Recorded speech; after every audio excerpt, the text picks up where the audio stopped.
Imagine for a moment that the works of Shakespeare were not the creation of a single mind, but the woven threads of many voices, carefully stitched together into the grand tapestry of English literature. When you read or hear Shakespeare, you might assume you are listening to the singular genius of one man, William Shakespeare of Stratford upon Avon.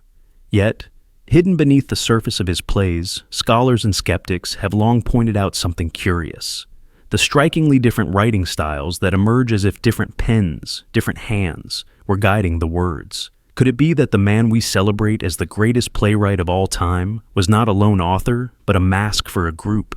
Consider the way the language shifts between comedies like A Midsummer Night's Dream and tragedies like Macbeth.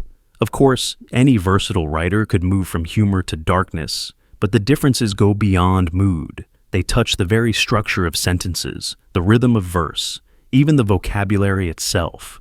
In one passage, the dialogue flows with airy, playful wordplay, brimming with puns and light-hearted banter. In another, the voice becomes almost philosophical, heavy with classical references, brooding over the nature of life and death. These contrasts raise questions. Are we seeing the versatility of one extraordinary mind, or are we hearing multiple voices hidden in one name? Stylometry, the statistical study of literary style, has provided fascinating evidence. By examining word frequency, sentence length, and preferred phrases, researchers have uncovered surprising anomalies in Shakespeare's works. Some plays, like Titus Andronicus and parts of Henry VI, appear stylistically closer to other known playwrights of the era, such as Christopher Marlowe or Thomas Kyd. In fact, modern computational studies strongly suggest collaboration, showing that whole acts of Shakespearean plays bear the unmistakable fingerprints of other writers. If so, the Shakespeare we know may be less of a singular genius and more of a brand name, concealing multiple creators. Imagine sitting in the Globe Theatre around 1600. The stage bursts alive with words that ignite laughter, gasps, and awe. But perhaps what you are hearing is not one mind at work, but the symphony of many. Think of a musical band. Each instrument plays its own part, and though you hear one song, it is built from multiple voices. In Shakespeare's case, one scene may have been shaped by a writer with a gift for comedy, another by a poet steeped in Latin and Greek, and another by someone with a soldier's knowledge of war. The seamless performance gives the illusion of unity, but underneath, there may be a chorus rather than a solo. Supporters of the authorship question point to peculiar inconsistencies. For instance, Shakespeare's portrayal of legal matters seems unusually detailed in certain plays, as if written by someone with training in law, while in others the knowledge seems shallow or missing. Could it be that one contributor was a lawyer, another a courtier, another a traveler with first-hand experience of Italy's cities? This theory helps explain why Shakespeare's works often reveal knowledge of court life, aristocratic leisure, and even obscure details of falconry or navigation, fields unlikely to have been mastered by a provincial man with only a grammar school education. Some argue that the plays contain fingerprints of women's perspectives that were rare in Elizabethan drama. The sharp wit and psychological depth of female characters like Beatrice, Rosalind, and Lady Macbeth feel distinct, almost as if a woman's voice influenced their creation. Could Shakespeare's supposed circle have included educated women whose works could not appear under their own names, finding safety behind the mask of Shakespeare? If true, this would mean that the canon we attribute to one man is actually the hidden collaboration of men and women whose names history has forgotten. The theory of multiple hands is not just a modern invention. Even in the 17th century, writers and critics whispered about inconsistencies in Shakespeare's plays. Ben Jonson, his contemporary and sometimes rival, once commented on Shakespeare's small Latin and less Greek, a remark often interpreted as a jab at Shakespeare's supposed lack of classical education. Yet, Shakespeare's plays are filled with references to Roman history, Greek mythology, and philosophical concepts that suggest deep scholarly training. If Shakespeare lacked it, perhaps another contributor supplied it. Let us explore one concrete example: the play Henry VI, Part 1. For centuries, it was considered one of Shakespeare's earliest and weakest works. But modern analysis suggests it bears striking similarities to the style of Christopher Marlowe, a playwright known for his bombastic blank verse and love of grand, soaring rhetoric. Scholars now widely believe Marlowe may have co-written significant portions of the play. If so, this means that what we call Shakespeare might actually be a patchwork of contributions, where one man's lines weave into another's, and together they become immortal. The idea of a hidden collective also reflects the culture of Elizabethan theater itself.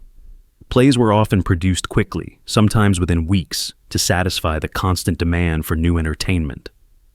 Collaboration was not uncommon. Writers often worked together to meet deadlines, borrowing and lending lines, revising each other's drafts. It is possible that Shakespeare, rather than being an isolated genius, was a master collaborator, pulling from a team of talented peers to produce works of staggering scope and beauty. Yet, the mystery deepens when we consider plays like Hamlet. Here, the writing reaches such psychological depth that some believe it could only have come from a singular genius. The famous soliloquy, "to be or not to be," feels intensely personal, as though born from one man's inner torment. Could a committee produce such lines? Or perhaps, within the collective, one voice rose higher, one pen more piercing than the rest, and that pen belonged to Shakespeare himself, or to the figure we call Shakespeare. One cannot ignore the famous authorship question, which has haunted Shakespearean scholarship for centuries.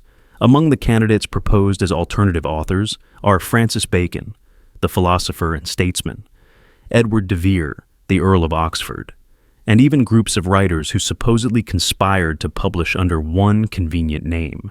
Each theory has its flaws, but what unites them is the recognition that the plays contain a range of knowledge, perspectives, and styles so vast that they stretch the credibility of a single biography. Take, for instance, the way Shakespeare handles foreign settings. In plays set in Italy, such as The Merchant of Venice or Romeo and Juliet, the details of architecture, local customs, and geography suggest a writer familiar with the region.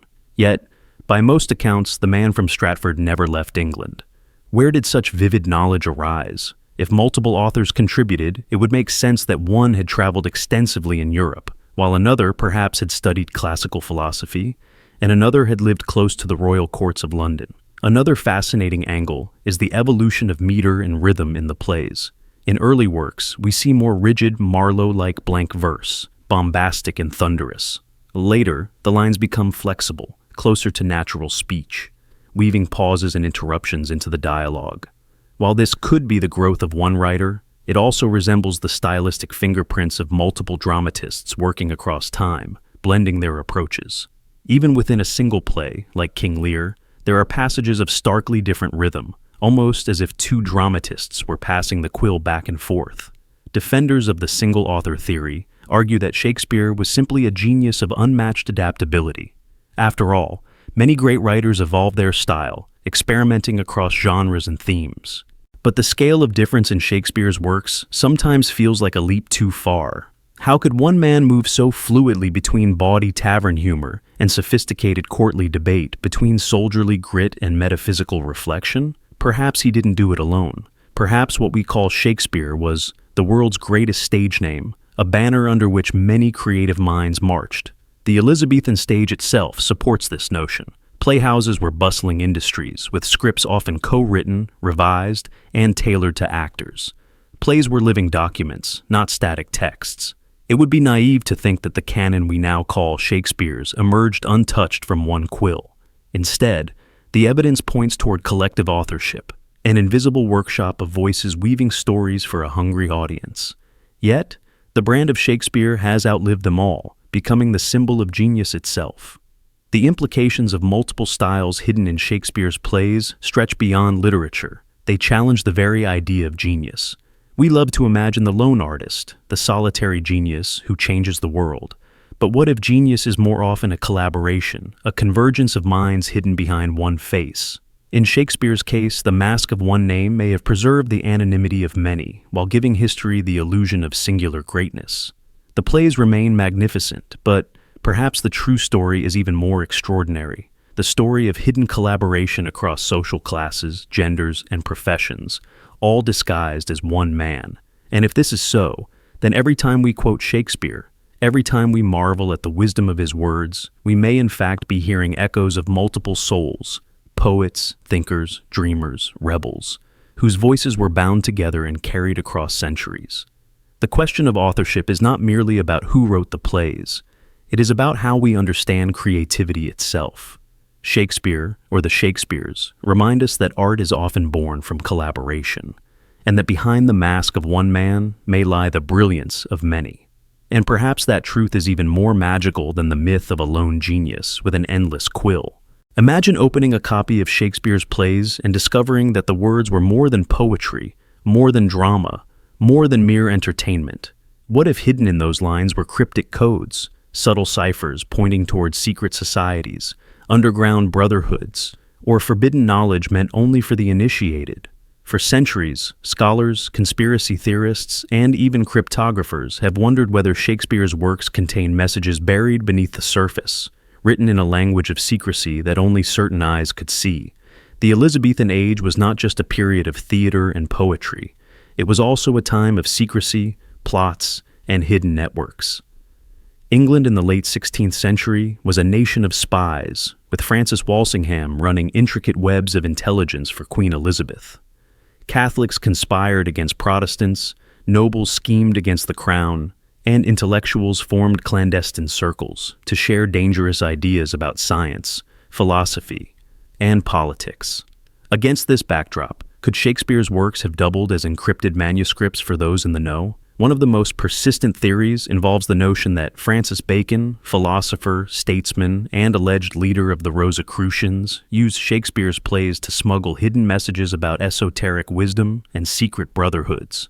Supporters of the Baconian theory argue that certain acrostics, numerical codes, and symbolic phrases scattered through the plays point to Bacon as either the true author or at least a guiding force. They suggest that the plays function as veils, accessible to the general audience for entertainment, but hiding deeper currents for those who could decode them. Take the play, Love's Labour's Lost. Within its text are peculiar word choices and odd repetitions that cryptographers have tried to decode. Some claim to find references to Bacon's philosophical works, to hidden mottos, and even to the Rosicrucian ideal of secret enlightenment guiding human destiny. Whether these codes were intentionally embedded or simply the product of imaginative readers is still debated, but the fascination endures. When you read lines that seem to shine with hidden resonance, it is tempting to believe that they carry a message across the centuries. Then there is the question of numbers. Numerology fascinated the Renaissance mind, and plays of the era often carried symbolic structures. In Shakespeare, some researchers claim that line counts, sonnet sequences, and even act divisions were deliberately arranged to correspond to mystical numbers. The number 33, for example, appears frequently, leading some to connect it to Freemasonry, which later considered 33 a sacred number of enlightenment. Was Shakespeare, or his circle, planting such markers as signals to secret brethren in the audience? Consider Hamlet's obsession with hidden meaning and coded speech. The play itself is a labyrinth of riddles, with Hamlet speaking in layers of ambiguity, playing mad while revealing deeper truths. Some argue that the character's obsession mirrors the playwrights themselves, who concealed knowledge behind the mask of drama.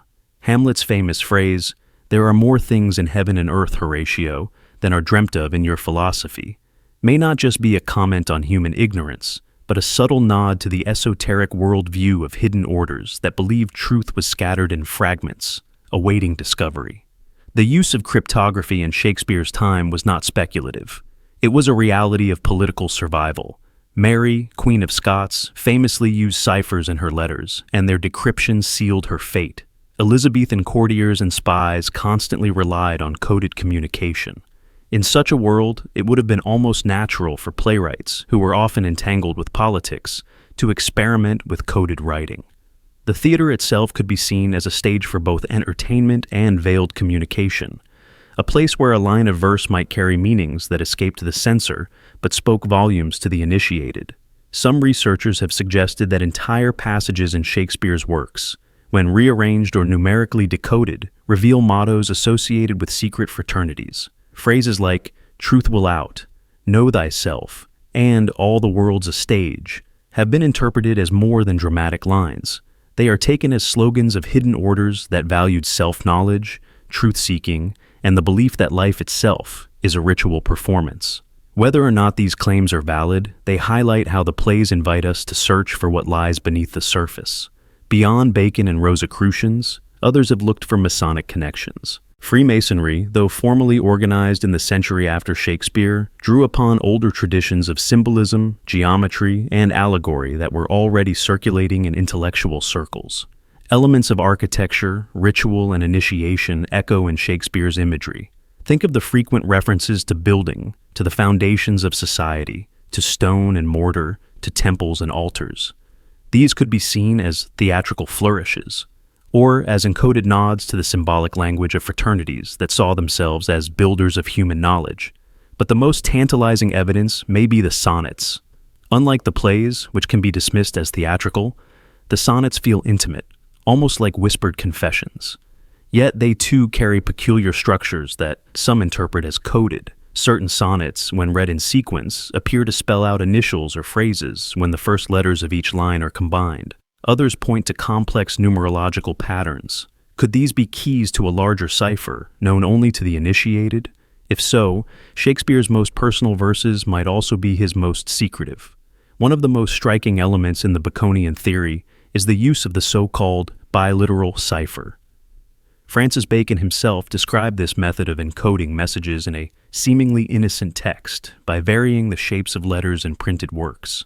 Supporters of the theory argue that in certain early editions of Shakespeare's plays, slight variations in typeface, such as italics versus regular print or subtle shifts in lettering, were intentional, designed to conceal hidden phrases. When decoded, these phrases allegedly reveal Bacon's authorship, his philosophy, and his ties to secret fraternities. The fascination with secret codes in Shakespeare has even inspired modern cryptanalysts to put the plays to the test. In the 19th century, a woman named Delia Bacon, no relation to Francis, dedicated her life to proving that Shakespeare's works were written by a hidden society. Later, in the 20th century, cryptographers using computers ran analyses on the texts, searching for repeating patterns and anomalies. Some reported curious results, such as unusual clusters of words or names appearing in statistical patterns unlikely to be coincidence. Others, however, found nothing but noise. Of course, the skepticism remains powerful. Critics argue that if Shakespeare's works truly contained detailed ciphers, they would have been decisively cracked by now. Instead, what we have are tantalizing hints, coincidences, and interpretive leaps. Yet, even if the literal codes do not exist, the plays undeniably create the impression of hidden meaning. They teem with riddles, with wordplay, with double entendres that conceal as much as they reveal. In a sense, Shakespeare's style itself is a kind of code, a constant invitation to look deeper, to search for the unsaid beneath the said. This ambiguity may be the point. If the plays were indeed crafted with secret societies in mind, then the goal was not necessarily to transmit one clear message, but to cultivate a mindset of curiosity, of seeking beyond the surface, to train audiences and perhaps fellow initiates, to question appearances, to read deeper, to see the hidden hand behind the mask of the world. In that sense, Shakespeare's works function like initiation rites. They dazzle with performance, but they also whisper, "Look closer. Truth hides in plain sight." The legacy of this idea is enormous. For centuries, Shakespeare has been read not only as the world's greatest playwright, but as a prophet of hidden knowledge. His works have been mined for mystical secrets, political conspiracies, and esoteric truths. Whether or not they truly contain cryptic codes referencing secret societies, they have certainly served as codes themselves, texts that generations use to project their own mysteries, their own secret yearnings, onto the stage.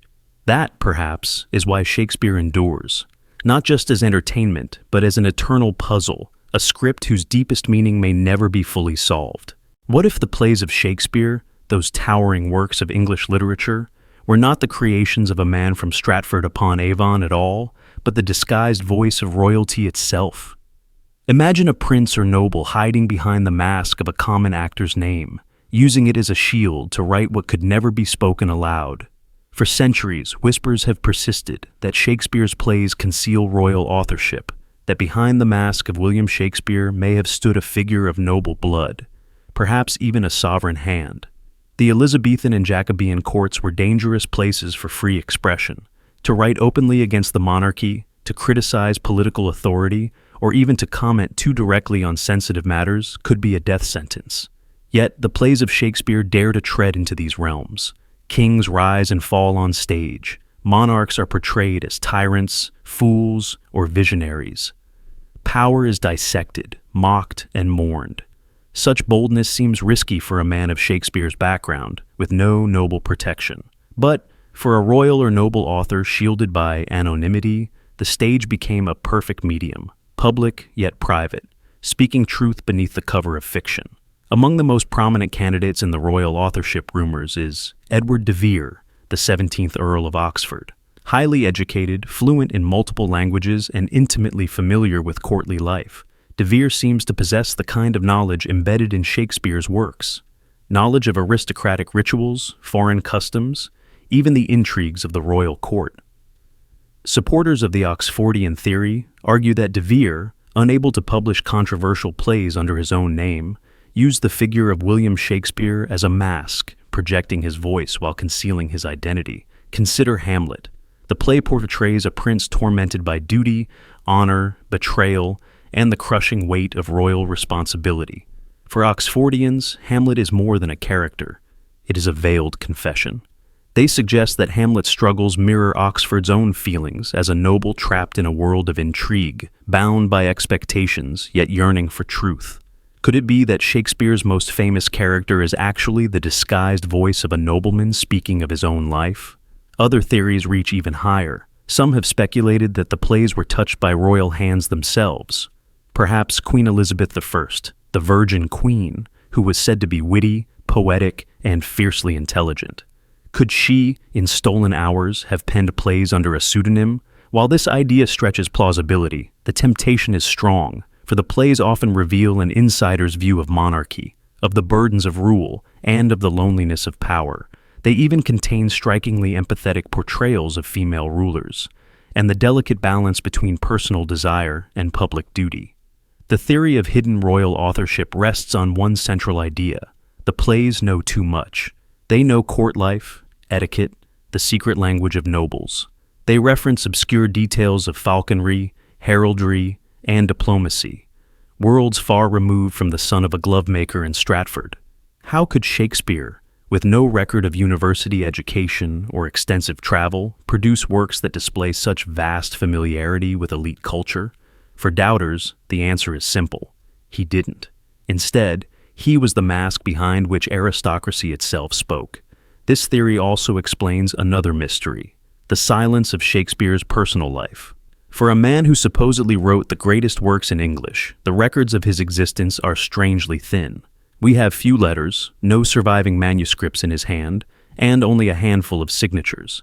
Could it be that this silence is not accident, but design? That Shakespeare was never meant to be revealed as the author because the true hand belonged to someone whose identity had to remain hidden? Royal authorship theories gained traction in the 19th and 20th centuries, when scholars and enthusiasts began to notice peculiar biographical coincidences. Edward de Vere died in 1604, yet plays attributed to Shakespeare continued to appear after that date. Supporters of Oxford argue that the plays were written earlier and published later, explaining the timeline. Others point to parallels between the plays and known events in de Vere's life: journeys abroad, family scandals, even the details of his marriage. To them, the overlap is too close to dismiss. Another fascinating candidate is Mary Sidney, sister of the famed poet Sir Philip Sidney and Countess of Pembroke. Highly educated and deeply connected to courtly circles, she was one of the most influential literary patrons of her age. Some have speculated that her hand, or at least her influence, helped shape the works attributed to Shakespeare. As a woman, however, she could not safely publish plays of political weight under her own name. The Mask of Shakespeare may have offered her, and others, a voice free from persecution. The rumor of royal authorship is also fueled by the play's obsession with kingship. Shakespeare returned again and again to the themes of legitimacy, succession, rebellion, and the fragile line between ruler and subject. Richard II presents a king deposed, Henry IV shows the instability of usurped power, and Macbeth dramatizes the horror of ambition unbound. These plays read not only as stories for the stage, but as meditations on monarchy itself. Could they have been the reflections of someone who lived in the very heart of those dilemmas? The Oxfordian theory strengthens this claim by pointing out Edward de Vere's travels. He visited Venice, Florence, and other Italian cities, places that feature prominently in Shakespeare's plays with remarkable accuracy. When Othello describes Venetian customs or Romeo and Juliet evokes the streets of Verona, the details feel lived, not imagined. Could these be memories disguised as fiction? The first-hand experience of a noble wandering Europe under the protection of his title. Even the sonnets have been drawn into the Oxfordian case. The mysterious fair youth, addressed in many of the poems, has been linked to a young nobleman under Oxford's patronage, while the dark lady has been interpreted as a courtly lover entangled in scandal. If these identifications are correct, then the sonnets become deeply autobiographical, pointing toward an author who lived within the labyrinth of noble relationships, not a man of modest background in Stratford. Censorship in the Elizabethan age was severe. The master of the revels carefully reviewed plays before they reached the stage, striking out passages considered dangerous. Yet, somehow, Shakespeare's plays overflow with political commentary, daring to dramatize rebellion, regicide, and the moral corruption of rulers. How could such works escape suppression unless their author had protection? For Oxfordians and other royal authorship theorists, this is a smoking gun. They argue that only someone within the system, with noble or even royal power, could shield works of such audacity from being silenced. The idea of royal authorship also reshapes our understanding of Shakespeare's obsession with identity and disguise. Characters constantly conceal who they are, from princes wandering in taverns to queens dressing as commoners. The plays seem fascinated by the contrast between outer mask and inner truth. Could this reflect the experience of a noble author who himself wore a mask, hiding his true identity beneath the name of another? If so, then the plays are not just stories. They are coded confessions of an author torn between duty and freedom. Another argument comes from the play's legal precision. Many passages reveal detailed knowledge of inheritance laws, maritime contracts, and diplomatic protocol. While a Stratford actor could have absorbed some of this knowledge secondhand, it seems more likely, according to royal authorship supporters, that the writer lived among those who practiced such matters daily. A nobleman, steeped in courtly politics and legal disputes, would have carried this knowledge naturally. Even more intriguing are the whispers of connections to Queen Elizabeth herself. Though highly speculative, some suggest that the plays betray an almost personal familiarity with her court, its personalities, and even her private dilemmas. Elizabeth was childless, and succession was the great shadow of her reign. Again and again, Shakespeare's plays return to succession crises, barren queens, disputed heirs, and dynasties in peril. Is this mere coincidence, or the voice of someone close to the queen, hiding commentary in plain sight? Royal authorship theories also intersect with broader cultural anxieties. The Elizabethan world was deeply hierarchical, and the idea that the greatest writer might have been a commoner was unthinkable to many Victorians who revived the debate centuries later. They preferred to imagine a noble author, someone whose status matched the grandeur of the works. This tells us as much about their own prejudices as about Shakespeare himself, but it also fueled the survival of the theory. The rumor endures because it resonates with the human belief that extraordinary works must come from extraordinary origins. Critics insist that the theory overcomplicates what could simply be artistic genius. They argue that Shakespeare's lack of aristocratic background makes his achievement even more remarkable, not less. Yet, the hunger for hidden royalty behind the mask persists, precisely because it resonates with themes that the plays themselves dramatize: power hidden behind performance, rulers disguised as commoners, truth cloaked in fiction. If Shakespeare's works were indeed royal in origin, then every line takes on a new layer of meaning. King Lear becomes more than tragedy. It becomes a meditation by someone who knew firsthand the cruelty of inheritance battles. Macbeth reads as more than a warning. It becomes a confession of how ambition corrodes even the noblest families. The Tempest transforms into a farewell, not just from a playwright, but from a sovereign mind releasing their secrets at last. In the end, whether or not royalty truly authored the plays, the rumor itself tells us something profound. It tells us that the plays feel too wise, too vast, too intricately bound to questions of power to have come from nowhere. They demand an author of stature, whether by birth or by genius. And so, the Mask of Shakespeare becomes a mirror, reflecting our own need to believe that greatness must be rooted in greatness. Perhaps that is why the rumor will never die. Maybe the truth is more paradoxical, that Shakespeare was both less and more than we imagine. Less, in that he may not have been the solitary genius we revere. More, in that he may have been the voice of many, or even the echo of royal souls who dared not speak openly. The plays endure because they are larger than one life, larger than one man. Whether penned by Stratford's son or cloaked nobles, they remain the language of kings and clowns alike, speaking truths that only the mask of theater could contain. What if Shakespeare's plays were more than reflections of his time? What if they were prophetic windows into the future? Across the centuries, readers and audiences have marveled at how the works attributed to Shakespeare seem to foreshadow events that unfolded long after his death. Some of these predictions are subtle, others striking, but together they have fueled a haunting question. Did Shakespeare, or whoever hid behind that mask, possess knowledge of the future? Or were the plays crafted by minds so attuned to human destiny that they seemed to see what was yet to come? Take, for instance, the eerie parallels between Julius Caesar and later political assassinations. The famous warning, "Beware the Ides of March," echoes through history whenever leaders fall to plots of betrayal. When Abraham Lincoln was assassinated in 1865, it was said that just before attending the theater on that fateful night, he read passages from Julius Caesar. Lincoln himself had even compared his presidency to Caesar's tragic fate. The play, written centuries earlier, became almost a prophecy fulfilled. Another haunting example lies in Macbeth. The play explores ambition, murder, and the unraveling of conscience, but also presents imagery that eerily parallels later events. Consider the lines about forests moving toward castles. What seems impossible becomes reality when soldiers camouflage themselves with branches.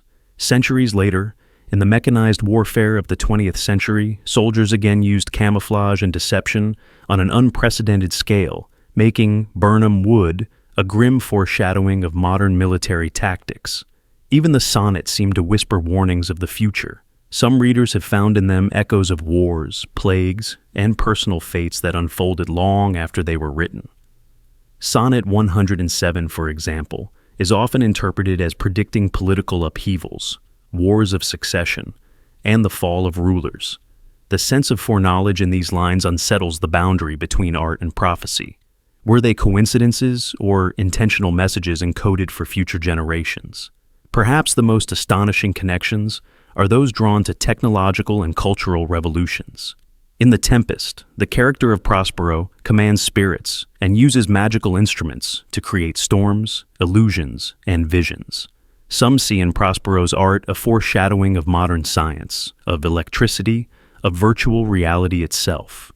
His rough magic becomes a metaphor for technology that shapes perception and manipulates reality, tools that humanity would develop hundreds of years later. Was Shakespeare, or the collective behind him, envisioning futures they could not fully explain? In Troilus and Cressida, Shakespeare portrays a world of endless conflict, cynical politics, and disillusioned heroes. It reads almost like a modern commentary on world wars and global disillusionment.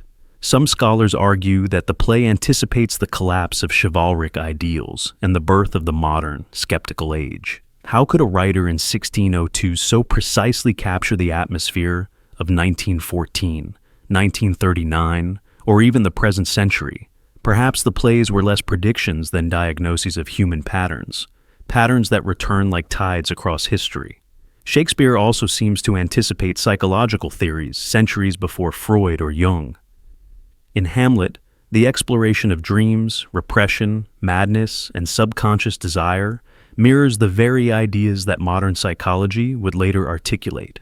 Hamlet's self-questioning, his hesitation, his obsession with the unseen forces of his mind, all feel eerily modern, as though Shakespeare gazed forward into the discoveries of psychoanalysis. This predictive quality is not about future events alone, but about future sciences of the human soul. Then there are the uncanny coincidences involving world leaders. The assassination of U.S. President James Garfield, the turmoil of European monarchies, the rise and fall of tyrants across centuries, all have been read back into Shakespeare's plays as if they were foretold.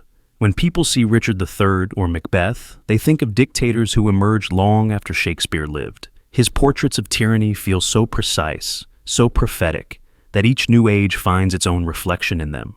It is as if the plays were mirrors set not only for their present, but for all times. One cannot ignore the resonances with pandemics. Shakespeare lived through outbreaks of plague, which often shut down the theaters. Yet the way disease seeps into his imagery feels prophetic of later centuries' battles with contagion. Lines that describe the invisible spread of corruption, the sudden silencing of cities, or the fear of unseen forces can easily be read as premonitions of pandemics from the Black Death to COVID-19. The plays become eerie mirrors, predicting not specific outbreaks, but the universal experience of societies gripped by fear of invisible death. Another strange pattern is how Shakespeare seems to predict shifts in human rights and social revolutions. In plays like The Merchant of Venice, themes of justice, mercy, and equality before the law foreshadow debates that would erupt centuries later in Enlightenment philosophy, abolitionist movements, and civil rights struggles. Portia's plea that the quality of mercy is not strained resonates as if it were written for future ages wrestling with justice. The lines seem to reach across time, speaking to moments when societies would struggle to balance law with humanity. Take, for instance, the uncanny parallels between Coriolanus and the political populism of the modern world. The play depicts a military hero who becomes a controversial political figure, adored by some and despised by others, eventually undone by his inability to reconcile with the public. Readers today cannot help but see reflections of modern populist leaders, whose rise and fall seem scripted centuries earlier. The anger of the mob, the manipulation of rhetoric, the fragile dance between charisma and collapse. These elements feel like predictions of the populist waves of the 20th and 21st centuries. In King Lear, the aging monarch's descent into madness and the division of his kingdom has been read as an eerie foreshadowing of how nations in later centuries fractured under the weight of internal divisions. The play's relentless focus on the chaos that follows when power is split without wisdom mirrors the collapse of empires, from the British colonial empire to the Soviet Union. Was Shakespeare predicting such events, or simply capturing a universal law of power that would play out again and again? The question of prediction is most haunting in Richard II, where the deposition of a king is shown in vivid, tragic detail. Centuries later, when Charles III was executed in 1649, supporters and detractors alike turned to Shakespeare's play as though it had scripted the event. The parallel was so strong that the performance of Richard II was even staged by conspirators as a symbolic act just before the real political uprising. Here, art did not just predict history, it actively influenced it, blurring the line between prophecy and participation. The prophetic aura of Shakespeare's works has also entered the world of science and technology. In A Midsummer Night's Dream, the manipulation of perception and reality through magical potions echoes the later development of psychology, neuroscience, and even pharmaceuticals that alter consciousness. In The Tempest, Prospero's command of unseen forces seems to anticipate electricity, radio waves, and the invisible networks of energy that define modern life. When Ariel sings of invisible service, it feels like a foreshadowing of telecommunications and the unseen servants of our digital age. Shakespeare's uncanny foresight also extends to the realm of gender and identity. Characters like Viola in Twelfth Night, who disguises herself as a man, or Rosalind in As You Like It, who explores love and power while cross-dressed, eerily foreshadow modern debates about gender roles, performance, and identity. These plays predict the fluidity that later centuries would grapple with openly, as though Shakespeare had already staged the arguments to come. Even global politics finds its mirror. Othello, with its focus on racial identity, jealousy, and cultural tension, has been invoked in discussions of colonialism, racial prejudice, and even the dynamics of modern multicultural societies. The prophetic quality lies not in predicting specific events, but in laying bare tensions that would erupt centuries later with uncanny precision. Skeptics insist, of course, that this is the nature of great art. It seems prophetic because it captures the essence of human struggles, which repeat in every age. But others wonder whether Shakespeare or the circle behind him had access to esoteric knowledge, cycles of history, or even astrological calculations that allowed them to frame events not only of their present but of the future. Astrology was no trivial matter in the Elizabethan age. Rulers consulted the stars before battles and marriages. Perhaps Shakespeare's plays are infused with these patterns of cosmic foresight, making them appear prophetic to later generations. Ultimately, whether Shakespeare was a prophet or simply a master observer, the predictive power of his works remains irresistible. Every century discovers in him not only its reflection, but its foreshadowing. Wars, revolutions, pandemics, technological shifts, crises of identity and power, all find echoes in his plays, as though the bard left us a coded map of the human future. Perhaps this is why Shakespeare endures, not because he belonged to the past, but because he continues to speak to the future. His plays are like seeds planted in time, blossoming differently in each era, yet always seeming to anticipate what comes next. To read Shakespeare is to feel that the curtain of tomorrow has been lifted slightly, showing us a glimpse of what waits in the wings. And maybe that is the ultimate prophecy, that human history, for all its upheavals, follows patterns that great minds can perceive. Shakespeare, whoever he was, looked into the heart of humanity, and in doing so, saw not only his age, but all ages to come. His plays predict not because he knew the future, but because he knew us, and in knowing us, he saw everything. Imagine reading Shakespeare not just as poetry, not just as theater, but as a guidebook.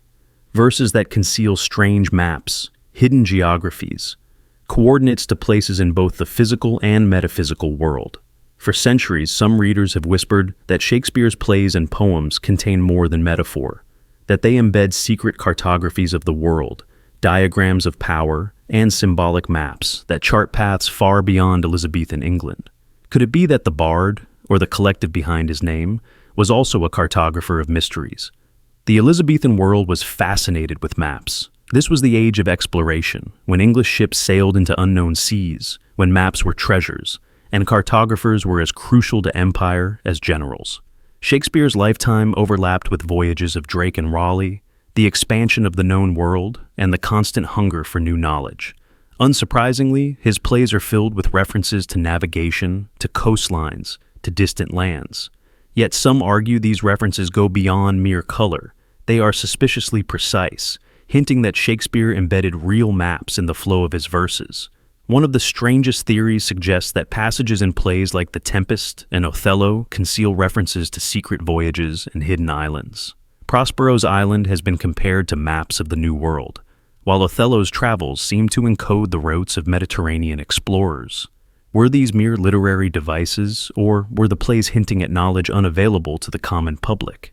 After all, maps were closely guarded in Elizabethan England, often considered state secrets. Could Shakespeare, or those writing under his name, have hidden them in plain sight, embedding geography and poetry? In Twelfth Night, the storm that shipwrecks Viola and Sebastian seems to describe specific currents and hazards known only to experienced navigators.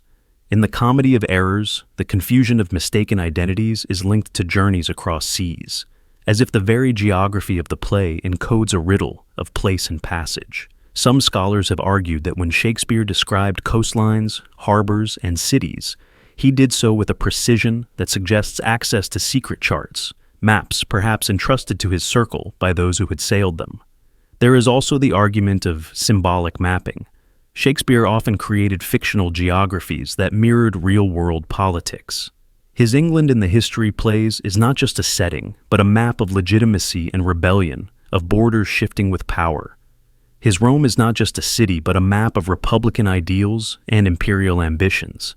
His Verona, his Venice, his Alexandria, each becomes a symbolic geography, charting not just land, but human destiny. Some theorists argue that these symbolic maps were meant to be read both as stories and as coded diagrams of history. The sonnets, too, have been suspected of hiding cartographic codes. Their arrangement, their numbering, even their imagery of stars, journeys, and horizons have been read as veiled atlases of philosophy and politics. Sonnet 116, for example, speaks of the ever-fixed mark and star to every wandering bark, lines often interpreted as metaphors for constancy in love, but also suggestive of navigation and the secret knowledge of stars guiding ships across oceans.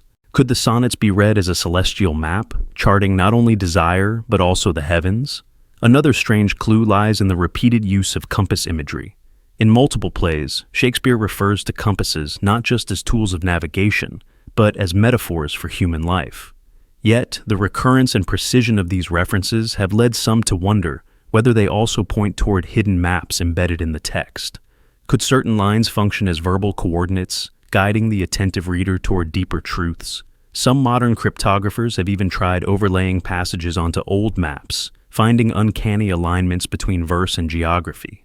The most audacious theory claims that Shakespeare's works encode a map to hidden treasures or secret societies' meeting places. This idea, popular among fringe historians, suggests that plays like Hamlet or The Tempest conceal elaborate allegories pointing to buried artifacts, lost manuscripts, or even the fabled vault of Francis Bacon's hidden papers. Supporters of this theory argue that Elizabethan writers often hid dangerous truths in allegory, and that Shakespeare's works could be vast treasure maps written in plain sight. Elizabethan England was an age obsessed with maps. The very word discovery carried mystical weight, as explorers charted coastlines and returned with secrets of distant worlds. Maps were not neutral documents, they were instruments of power, controlling who knew what and who ruled where. To embed maps in plays would have been both daring and dangerous, a way of preserving secret knowledge in plain sight. Some suggest that Shakespeare, or the group behind him, might have used theater as a way to encode geography under the cloak of metaphor. One striking example often cited comes from The Tempest. Scholars have long debated the inspiration for Prospero's mysterious island. Some argue it resembles Mediterranean isles, others see echoes of the Americas, especially Bermuda, which English sailors reached after a shipwreck in 1609. The uncanny overlap between Shakespeare's play, written around 1610, and the real-life wreck of the sea venture near Bermuda has led many to argue that The Tempest is more than allegory. Was it a coded retelling of voyages too sensitive to record openly, with the play itself serving as a secret map of discovery? Another layer emerges in Othello, where the Moor describes his travels, his references to entree vast and deserts idle, and to distant wonders sound like coded markers of specific lands. To a casual audience, they are exotic tales. To an informed insider, they may have served as veiled maps pointing to the expanding horizons of English exploration. Did Shakespeare's stage function as a theater of geography, presenting maps disguised as stories? In Henry IV and Henry V, geography plays a crucial role in shaping political destiny. The borders of England, Scotland, and France are not just background. They are characters in themselves, shaping identity and fate. The detailed description of battlefields, rivers, and castles could be interpreted as a dramatized atlas of power, mapping not only where wars occurred, but where they might occur again. Some have suggested that Shakespeare encoded warnings about future conflicts into these narratives, that his history plays doubled as political maps for those with eyes to see. Symbolic cartography also appears in Macbeth. The witch's incantations and references to fog and filthy air can be read as more than atmosphere. Some theorists believe they correspond to specific weather patterns and landscapes tied to Scotland's geography, as though Shakespeare's poetry doubles as coded meteorology. If true, the play becomes not just a tale of ambition, but a hidden geography lesson. The fascination with hidden maps reaches its boldest claim in the theory of Bacon's vault. According to legend, Francis Bacon and his secret circle concealed vast treasures of manuscripts and coded documents in a hidden vault. Some claim that Shakespeare's works contain the map to this vault, disguised in allegories and cryptic directions. Proponents insist that lines in Hamlet about skulls, graves, and undiscovered countries are more than metaphors. They are directions for those who know how to read them. Even the sonnets feed into this speculation. The repeated use of lines, plots, marks, and points sound like cartographic language. Some researchers argue that the sonnets as a whole function as a chart of the heavens, mapping not only earthly journeys, but celestial ones. In this interpretation, Shakespeare encoded the movement of stars, the geometry of constellations, and the cycles of planets into his poetry. The sonnets then become a stellar map, guiding readers to truths hidden in the cosmos. It is also worth noting how often Shakespeare places characters at crossroads, thresholds, and borders. These moments are not just dramatic, They resemble points on a map, coordinates in symbolic space. The forest of Arden in As You Like It is more than a woodland. It is a liminal space, a mapped threshold between society and wilderness, law and freedom. The forest functions like an allegorical coordinate, guiding the audience to think of transformation as a journey across hidden borders. Skeptics rightly argue that such readings risk seeing maps where none exist. Human imagination is skilled at imposing patterns, and what some call coordinates may simply be metaphor. Yet, even skeptics admit that Shakespeare's geographical precision is striking, especially considering the limited opportunities for travel available to a man from Stratford. How did he know so much about Italian cities, Mediterranean customs, or naval practices? Was it genius? Or was it access to secret charts and whispered maps of explorers? What makes the theory compelling is not just the idea of literal maps, but the symbolic force of mapping itself. Shakespeare's plays map human ambition, power, and fate with cartographic precision. His histories are maps of politics. His comedies are maps of love. His tragedies are maps of ruin. To embed maps in verses, whether literal or symbolic, was to leave behind a chart not only of the Elizabethan world, but of the human condition. Perhaps, hidden in his verses, there are still maps we have not yet deciphered. Maps that lead to forgotten knowledge, lost treasures, or new ways of seeing the world. The stage was his atlas, the quill his compass, the verse his secret chart. And if those maps still wait, then Shakespeare remains not just the playwright of the past, but the cartographer of mysteries yet to be revealed. What if Shakespeare's characters were not purely inventions of imagination, but veiled portraits of real hidden figures? People whose identities had to be disguised, whose truths could not be spoken openly. For centuries, readers have speculated that behind the masks of kings, fools, lovers, and villains lie secret reflections of actual men and women from the Elizabethan world. If Shakespeare, or the circle behind his name, did indeed draw on real individuals, then the stage becomes more than art. It becomes an archive of coded identities. The Elizabethan theater was not a neutral space. It was alive with politics, espionage, and coded commentary. Playwrights often smuggled criticism into allegory, creating characters who embodied powerful figures without naming them. To the average viewer, they were entertainment. To the informed insider, they were thinly veiled depictions of nobles, courtiers, spies, or even monarchs themselves. Shakespeare, whose works brim with lifelike characters, may have been the greatest master of this art of disguise. Consider Hamlet. Many scholars believe the melancholy prince reflects not just an archetype of human doubt, but a specific noble, perhaps Edward de Vere, Earl of Oxford, or even the young Earl of Essex, who led a failed rebellion against Queen Elizabeth. Hamlet's struggle between duty and conscience mirrors their turmoil, his fate echoing their downfall. The play thus becomes not only tragedy, but hidden political commentary, where the Mask of Denmark conceals the anxieties of England. In Macbeth, too, there are whispers of real inspiration. Some argue that Macbeth reflects the paranoia and ambition of contemporary nobles vying for influence, while Lady Macbeth echoes figures of powerful court women whose influence was both admired and feared. To portray them directly would have been dangerous.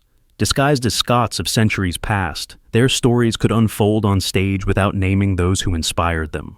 The mask of history allowed the playwrights to speak truths about the present.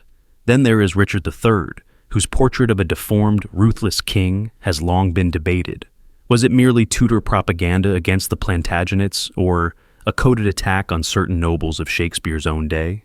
Some suggest Richard was not only a historical figure, but also a mirror for hidden enemies of Elizabeth's regime, painted in monstrous strokes to entertain and to warn.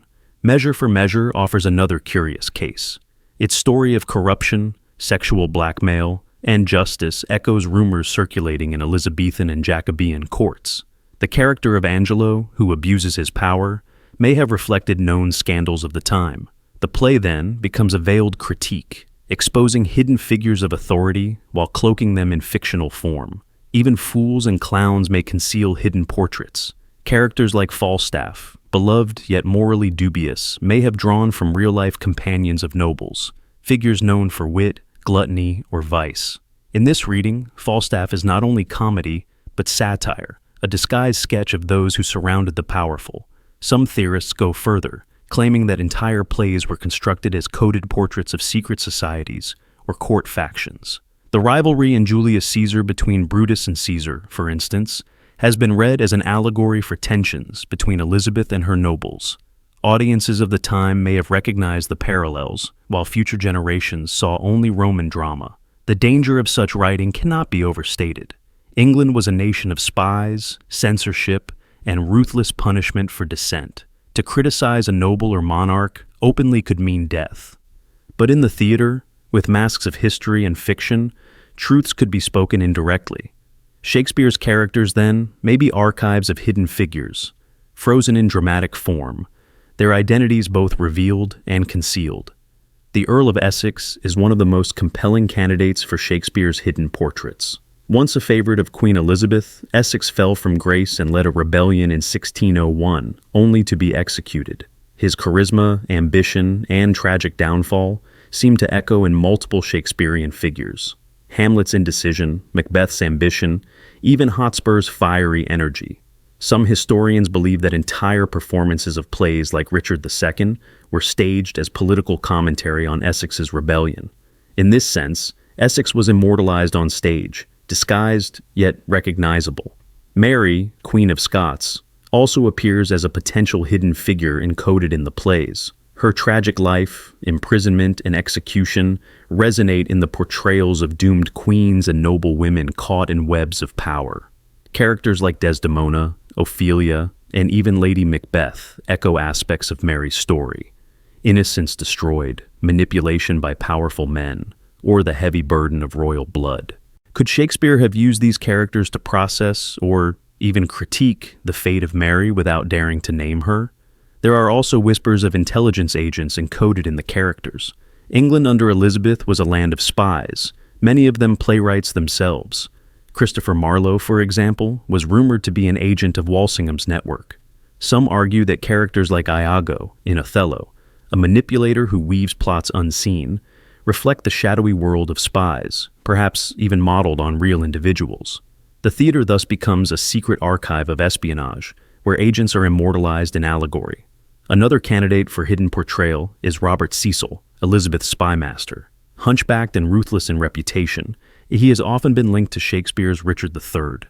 The deformities and political cunning of Richard may have been exaggerated to lampoon Cecil, cloaked in the safety of historical allegory. To contemporaries, the resemblance would have been unmistakable, even if unspoken. Shakespeare's histories also align suspiciously well with the anxieties of his age. In Henry VIII, the portrayal of Wolsey's ambition and downfall may have mirrored contemporary fears of courtiers who grew too powerful. In Measure for Measure, the corruption of Angelo resonated with scandals involving judges and officials accused of abusing power. To modern readers, these plays are moral tales. To Elizabethan audiences, they may have been biting commentaries on hidden figures everyone knew but dared not discuss. Even comedies may hide portraits. Some see in Malvolio of the Twelfth Night a parody of Puritan figures who disapproved of theater itself, mocking their moral rigidity. Others find in Shylock echoes of financiers and outsiders at court, his complexity reflecting not just anti-Semitic stereotypes, but the lives of marginalized individuals in Elizabethan society. In these cases, Shakespeare may have encoded the presence of those excluded from power, giving them voice and visibility while shielding their identities. One cannot ignore the possibility that some characters reflect Shakespeare's own contemporaries in the literary world. Rival playwrights like Ben Jonson, Marlowe, or Kidd may have been lampooned or disguised in certain figures. The quarrels, envies, and camaraderie of London's theatrical scene could well have found their way into the plays, hidden in plain sight. Some theories even suggest that entire monarchs were hidden in the plays. Julius Caesar, for example, may not only represent the Roman general, but also function as a coded portrait of Elizabeth I herself, an aging ruler without an heir, vulnerable to plots and betrayals. The conspirators in Julius Caesar may have reminded audiences of the faction circling Elizabeth, while Brutus's fatal idealism echoed the dangers of rebellion. To watch the play in 1599 may have been to watch England's future unfold through allegory. In Macbeth, parallels to King James I are unmistakable. The play flatters his lineage while also exploring the dangers of regicide and prophecy, themes that obsessed James. Yet, some argue that Macbeth himself was also a coded warning about nobles whose ambition threatened the throne. the witch's predictions, the paranoia, the bloody usurpation. These could all have mirrored anxieties about hidden figures in James's court. Prospero in The Tempest has long been seen as a self-portrait of Shakespeare, but what if he was also a portrait of a hidden author, perhaps Francis Bacon or Edward de Vere, cloaking their identity behind the mask of magic? Prospero, who commands unseen forces, stages illusions, and then renounces his art, may embody not only the playwright, but also the concealed hand of nobility or secret societies. To Elizabethan initiates, the character might have been instantly recognizable.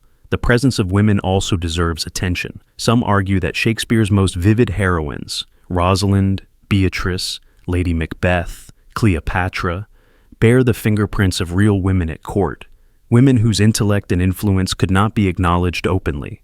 The stage gave them life in disguise, allowing their brilliance to shine while hiding their names. If so, Shakespeare preserved voices history tried to silence, embedding them forever in dramatic form. If characters reflect hidden figures, then Shakespeare's plays are not only universal, but intensely personal, even political. They are coded chronicles of his time, where every hero or villain doubles as a veiled portrait. This theory explains the uncanny lifelikeness of his creations. They were not drawn only from imagination, but from life itself, carefully masked for safety and for posterity. Perhaps this is the deepest secret of all. Behind every character is a shadow, a hidden figure, a life refracted into art. To recognize them is to uncover the secret gallery of Elizabethan England, still alive in Shakespeare's verse. What if Shakespeare's plays were not merely works of drama, but veiled instruments of politics? Texts that concealed suppressed agendas, critiques of power, and dangerous truths too risky to speak openly? For centuries, readers have sensed that beneath the poetry lies a restless undercurrent of political commentary. In a time when censorship was strict and dissent could lead to prison or the scaffold, the stage may have been the safest place to smuggle hidden agendas into the public consciousness. Shakespeare's theater was not neutral. It was a battlefield of ideas disguised as entertainment. Elizabethan England was an age of constant political tension. Succession crisis haunted the court of Elizabeth I. Religious conflict divided Protestants and Catholics, and foreign threats from Spain and beyond kept the nation in a state of paranoia. In such a climate, political speech was dangerous. Playwrights could be censored, jailed, or executed for offending the wrong person. Yet, Shakespeare's plays boldly explored kingship, rebellion, tyranny, justice, and legitimacy. How did they slip past censors? Perhaps because they were cloaked in allegory, encoded in metaphor, and disguised in historical costume. Consider Richard II. In 1601, supporters of the Earl of Essex paid for a performance of the play on the eve of their rebellion against Queen Elizabeth. Why? Because the play dramatizes the deposition of a king, showing the vulnerability of monarchy and the possibility of overthrow. This was not entertainment, it was political theater, a coded message of resistance. That performance remains one of the clearest pieces of evidence that Shakespeare's works carried suppressed political agendas, cloaked in the safety of history but burning with contemporary meaning. In Hamlet, the obsession with surveillance, corruption, and the rot within the state feels less like fiction and more like veiled commentary on Elizabethan espionage culture. Something is rotten in the state of Denmark could easily be read as something is rotten in the state of England. Hamlet's preoccupation with delay, conscience, and betrayal mirrors the paralysis of nobles caught between loyalty to the crown and resentment of its spies and informants. For insiders, Hamlet may have been a play about their own anxieties, a mirror of suppressed fears that could never be spoken aloud. Macbeth too drips with political resonance. Written shortly after James I ascended the throne, the play explores regicide, prophecy, and legitimacy. On the surface, it flatters James by linking his lineage to Banquo, but beneath that, Macbeth's paranoia and the play's obsession with tyranny may reflect anxieties about the fragility of kingship itself. Was Shakespeare both praising and warning the king, embedding suppressed political concerns behind the veil of tragedy? The Roman plays, Julius Caesar, Coriolanus, Antony, and Cleopatra, are especially rich in political allegory. They depict republics collapsing into dictatorships, populist mobs manipulated by rhetoric, and leaders torn between ambition and duty. To Elizabethan audiences, these were not distant Roman stories. They were coded reflections of their own political struggles. When Brutus debates the morality of killing Caesar, was it a veiled discussion of rebellion against Elizabeth or James? When Antony sways the mob, was it a commentary on the dangers of popular unrest in London streets? Even comedies contain subversive political layers. Measure for Measure, with its corrupt deputy Angelo, echoes anxieties about abuses of power in Elizabethan courts. The Merchant of Venice raises questions about justice, mercy, and the law that resonate with debates about religious tolerance and the rights of outsiders. Twelfth Night, with its themes of identity and disguise, could be read as a playful but pointed commentary on succession and legitimacy. The laughter may have distracted the censors, but the politics remained embedded within the jest. The Essex Rebellion remains one of the strongest pieces of evidence of Shakespeare's plays serving political purposes. The conspirators who staged Richard II did so because they recognized its subversive power. The deposition of a king, shown vividly on stage, became a symbolic rehearsal for rebellion. Elizabeth herself reportedly said, "I am Richard II. Know ye not that?"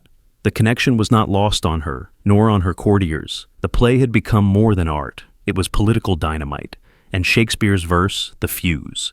The gunpowder plot of 1605, too, casts new light on Shakespeare's work. Macbeth, written soon after, drips with imagery of treason, betrayal, and supernatural forces guiding conspiracies.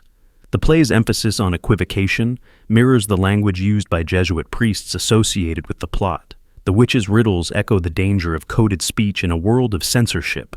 While Macbeth flatters King James by linking his ancestry to Banquo, it also acknowledges the terror of conspiracies brewing beneath the throne.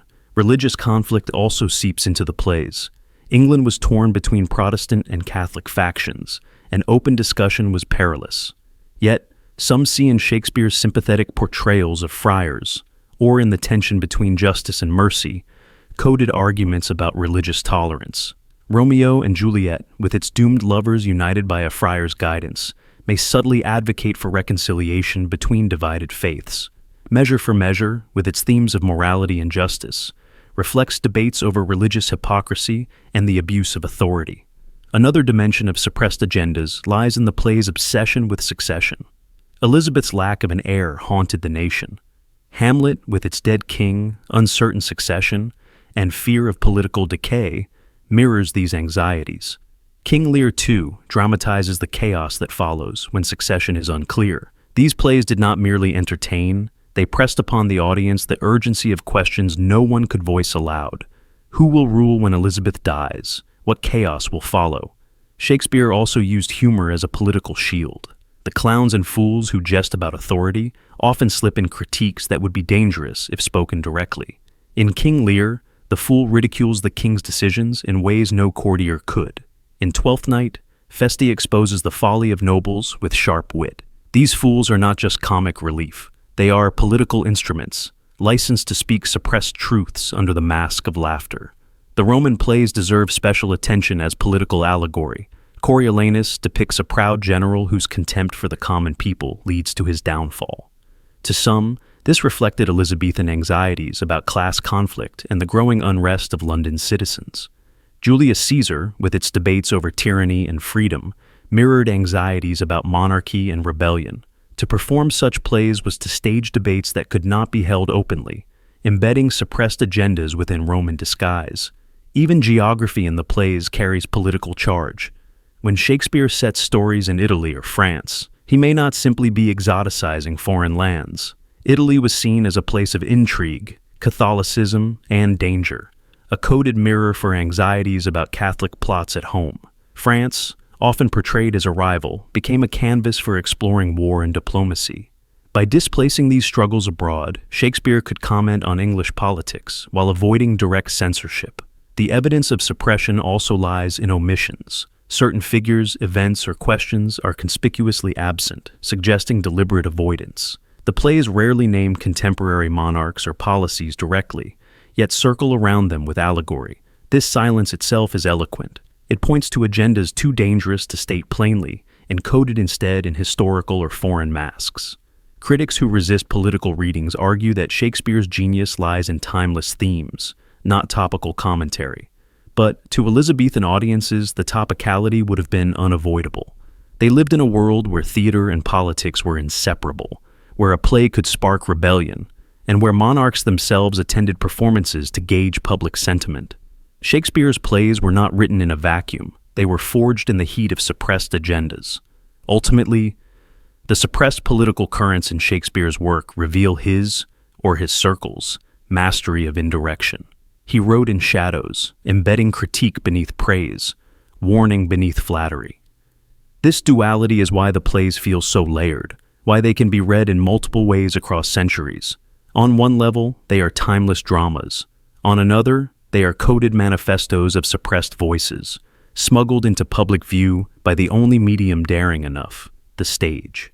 If we accept this, then Shakespeare's plays are not merely cultural treasures, but political artifacts, survivors of censorship, carriers of dangerous truths hidden in plain sight. They remind us that art can speak what politics silences, and that suppressed agendas, once embedded in verse, can outlive kings and queens themselves. What if Shakespeare was not the writer we imagine him to be, but rather a vessel, a channel through which vast knowledge flowed? What if the plays and poems that bear his name were not products of a single human intellect, but transmissions from a greater source? Collective memory, ancient wisdom, or even something transcendent? This question unsettles the comfortable picture of Shakespeare as a playwright sitting with quill in hand. Instead, it imagines him as a conduit, a medium through whom ideas, history, and truth were passed, encoded into poetry that feels less invented than revealed. From the beginning, there has been a sense of mystery around Shakespeare's genius. How could a man of relatively modest education, with no record of extensive travel, produce works that display encyclopedic knowledge of law, medicine, astronomy, history, foreign cultures, and human psychology? One explanation is that he studied voraciously, borrowing from books and conversations. But another, more haunting possibility is that he did not write in the ordinary sense at all, that he channeled, that he tapped into a current of knowledge larger than himself, one that spoke through him with uncanny fluency. Channeling, in this sense, does not necessarily mean the supernatural. It may mean that Shakespeare absorbed knowledge at such depth that it seemed to flow through him, unbidden, as though dictated by a hidden source. His plays often feel less written than revealed, as if he pulled back a curtain to show truths already waiting to be spoken. Hamlet's probing of mortality, Lear's howl of grief, Macbeth's tortured visions. They feel like voices speaking through Shakespeare rather than voices he simply invented. Some go further, suggesting that Shakespeare may have tapped into occult traditions of his time. The Elizabethan age was steeped in mysticism, alchemy, astrology, Hermetic philosophy, and secret societies.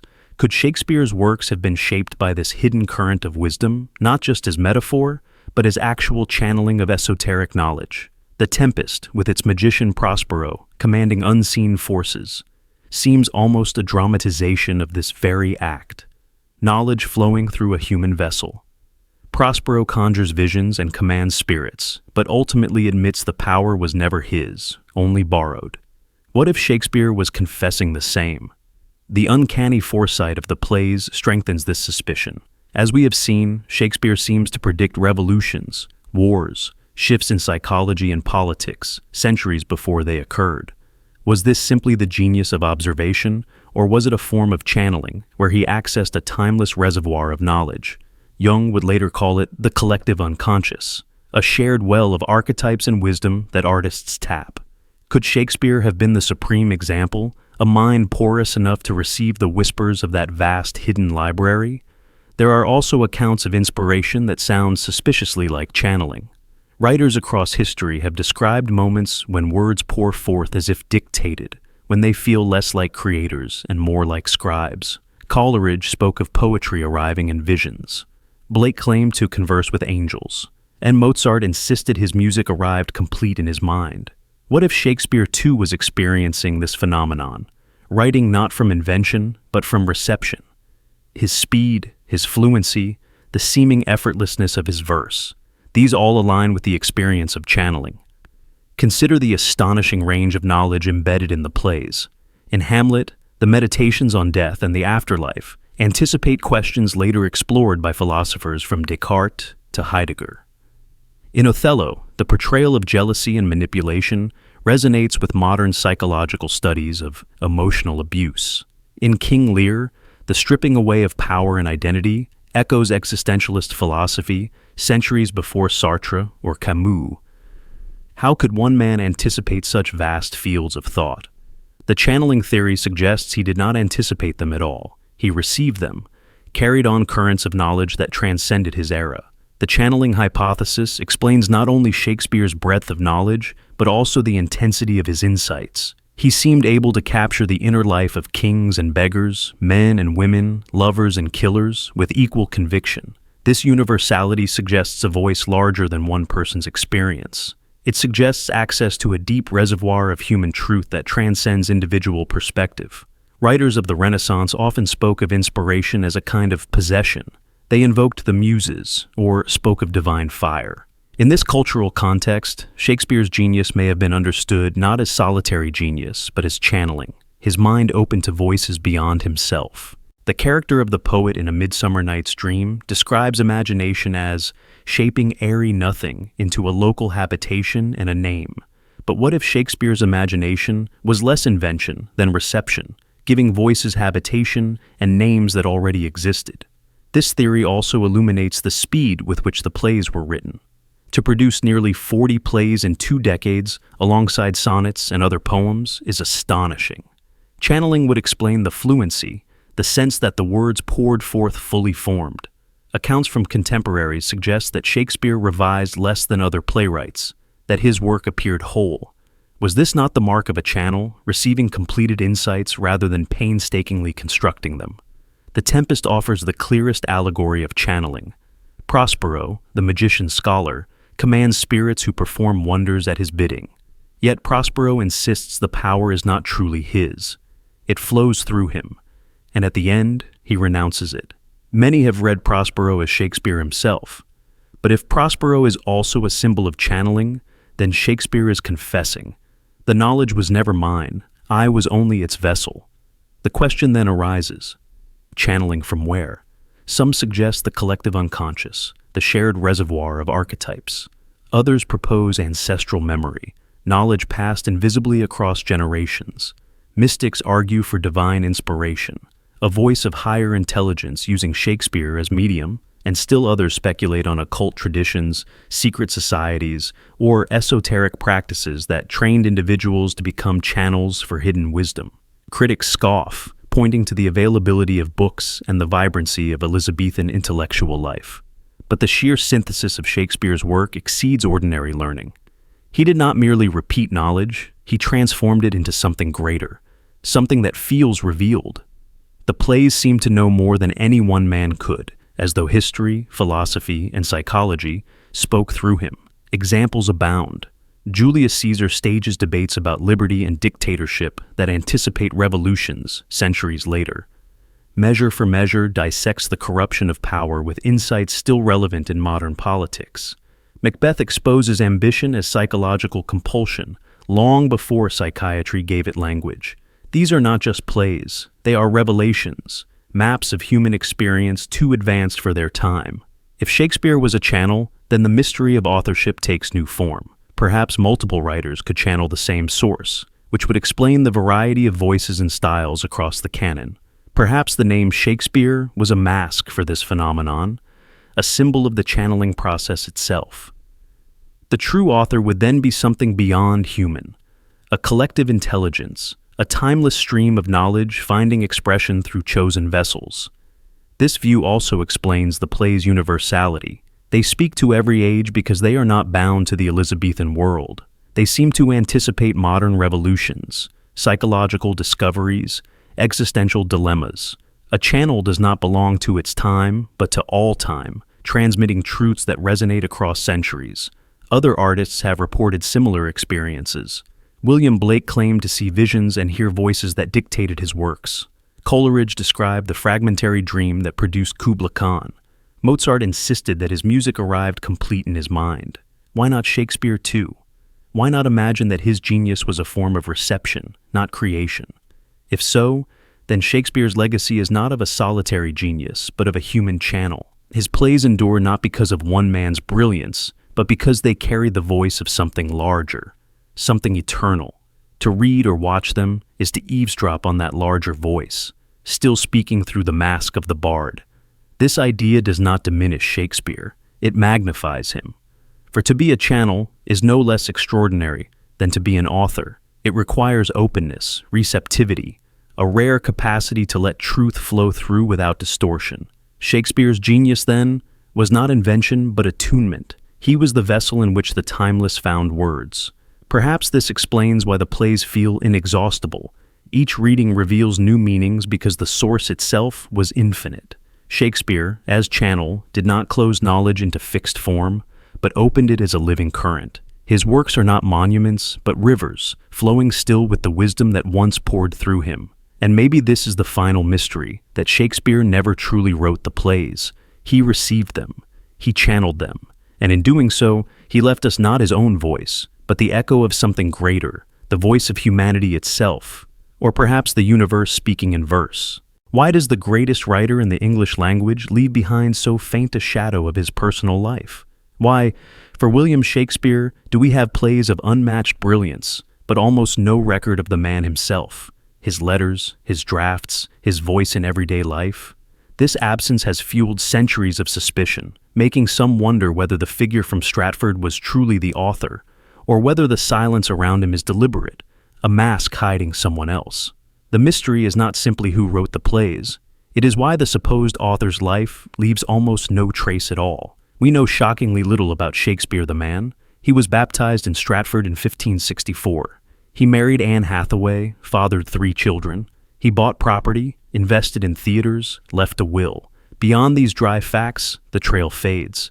There are no surviving letters from him, no notebooks, no drafts of plays in his hand. For a man who supposedly wrote nearly 40 plays and hundreds of poems, the absence of personal manuscripts is astonishing. Even minor poets of the period left behind scraps, dedications, and correspondence. Yet, for Shakespeare, silence. Some argue that this silence is natural. Paper was expensive, preservation was rare, and many documents have simply been lost. Yet others point out that for figures of far lesser importance, we have far more evidence. Why then does Shakespeare leave so faint a trace?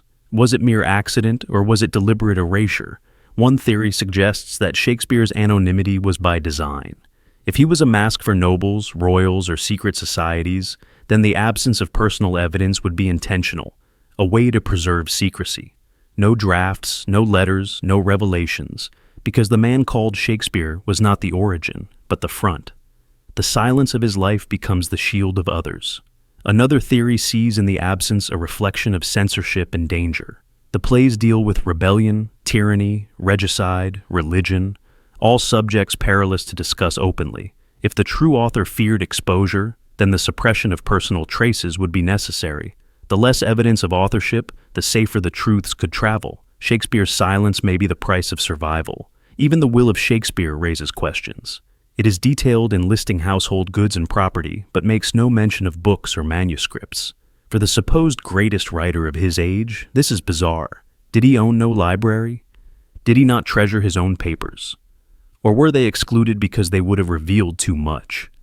The will reads like the document of a businessman, not a poet. To some, this proves that the Stratford man was merely the mask, his personal life scrubbed of artistic traces.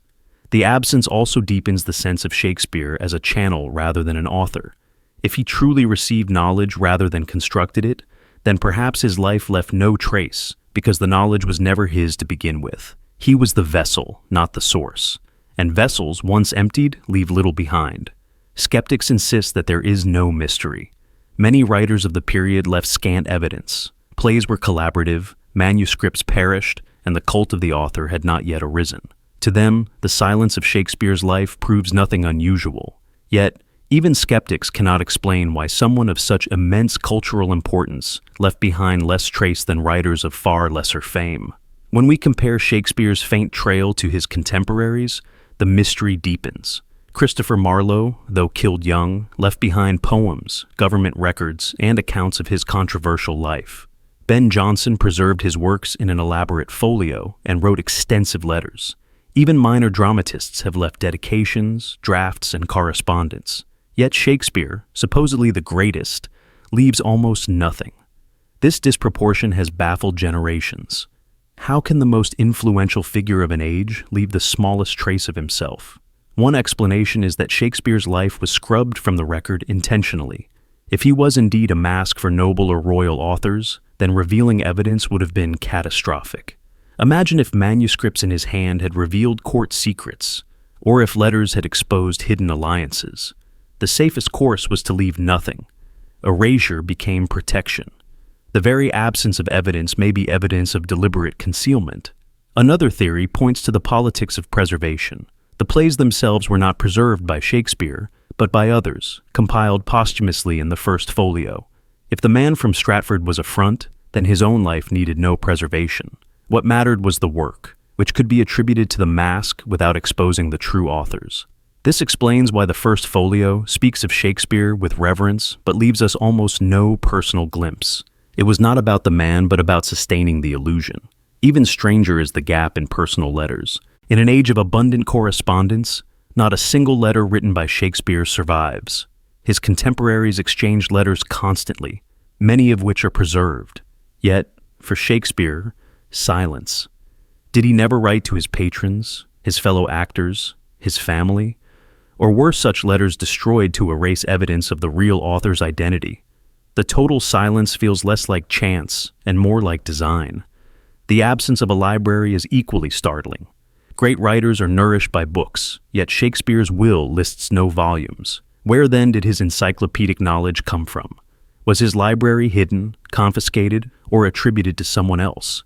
Or does the absence suggest that the Stratford man was not the author at all, that the true library belonged to the concealed writer whose mask he wore? There are also whispers of manuscripts that vanished. Some claim that Shakespeare's original drafts were seized by authorities or hidden by secret societies, either to suppress dangerous material or to preserve it for later discovery. The Baconian theory, for example, suggests that Francis Bacon and his circle hid manuscripts in coded vaults, leaving Shakespeare's life deliberately blank so that attention would not turn toward them. The Oxfordian theory argues that Edward de Vere's identity as author was concealed by attributing the plays to a front. Both theories hinge on the same point. The silence of Shakespeare's life is too complete to be natural. Censorship must also be considered. The Elizabethan state was ruthless in controlling information. Seditious texts were burned, heretical writings destroyed, and authors punished. If Shakespeare's works contained sensitive political commentary, then the suppression of his personal documents may have been deliberate censorship. Better to erase the man than to risk exposing the dangerous truths encoded in the plays. Some theorists take an even darker view. They argue that Shakespeare's silence was engineered after his death, that those who compiled the first folio deliberately removed traces that could connect the works to hidden authors. The plays were allowed to survive, but the life was erased. This is why the folio offers poems of praise, but little factual biography. It was a mask to secure the plays while burying the truth. Philosophically, the absence of Shakespeare's personal life reshapes how we see the plays. They are free of biographical anchor, floating as universal works that seem to belong to no one. Unlike Dante or Milton, whose works bear their personal struggles, Shakespeare's plays feel anonymous, detached, archetypal. This very absence may be the secret of their universality. Without the distraction of biography, the works can belong to everyone. Archival searches over the centuries have only deepened the mystery. Scholars have combed parish records, legal documents, and court rolls in search of traces. What emerges is a profile of Shakespeare as businessman, property owner, and investor, but not as writer. He sues for debt, buys land, and manages finances. Yet nowhere in the official records does he appear as a man of letters. For someone who transformed English literature, his bureaucratic trail is startlingly mundane. This discrepancy between the mundane records of Stratford and the immortal words of the plays feels almost irreconcilable. Portraits, too, are uncertain. Unlike monarchs or nobles, Shakespeare left behind no confirmed life portrait painted in his lifetime. The Chandos portrait, the Droeshout engraving, these are later or contested images. If he was the towering figure we imagine, why do we not have clear portraits from his prime? Was he too unimportant, or was invisibility deliberate? The lack of visual record mirrors the lack of written trace. as though the man himself were designed to vanish. Some theorists suggest that Shakespeare's family may have contributed to the erasure, perhaps to protect legacies, avoid controversy, or distance themselves from scandal. They allowed documents to be lost or destroyed. The will's silence on manuscripts might reflect a family effort to emphasize the businessman over the playwright, ensuring stability over fame. In this sense, Shakespeare's erasure may have been a domestic strategy of survival, as much as a political one. Symbolically, the absence of biography transforms Shakespeare into an archetype. He becomes less a man than a mask, less individual than symbol. This has allowed endless reinvention. Romantic Shakespeare as inspired genius, Victorian Shakespeare as moral sage, modern Shakespeare as political subversive. The silence of his life permits each generation to project its needs onto him. Had we a full diary or letters, these interpretations would be constrained. The void is what makes him infinite. Modern consequences of this absence are profound. The authorship debate, raging for centuries, owes its power to the lack of evidence. If even a handful of letters or drafts survived, the case would be closed. Instead, silence fuels speculation about Bacon, De Vere, Marlowe, and countless others. Shakespeare's missing life is the engine of conspiracy, and perhaps that is why it endures. The void itself is generative, inspiring endless quests for truth. In a strange way, the missing trace is the ultimate paradox. We know Shakespeare better than any other writer through his works, yet we know him less than almost any other in his life. He is at once the most intimate and the most absent, a voice without a body, a mind without a record. This paradox is part of his power. If we accept that the absence is deliberate, then Shakespeare becomes the greatest ghost in literature, not only in his plays, which teem with spirits and apparitions, but in his own legacy. He haunts us not by what he left, but by what he did not. His silence is the phantom that stalks every scholar, every reader, every stage. Perhaps the truth is simple. Shakespeare's personal life leaves no trace because it was never meant to. He, or those behind the name, wanted only the plays to survive, and so they have. Brilliant, inexhaustible, untethered from any one life. His biography has vanished, but his words remain immortal. In the end, maybe that is the point, that the greatest writer left behind not himself, but the mirror of humanity, which needs no author, only voice. What if Shakespeare was never a single man, but a circle of writers, a collective bound by secrecy, ambition, and necessity? What if the plays that bear one name were in fact the product of many hands, many voices, woven together into a tapestry so seamless that later generations mistook it for the work of a solitary genius? This idea, once dismissed as heresy, has grown stronger over time. The inconsistencies of style, the contradictions of biography, and the eerie absence of personal trace all point to a mystery far deeper than the legend of one man from Stratford. The notion of a collective is not far-fetched in Elizabethan theater.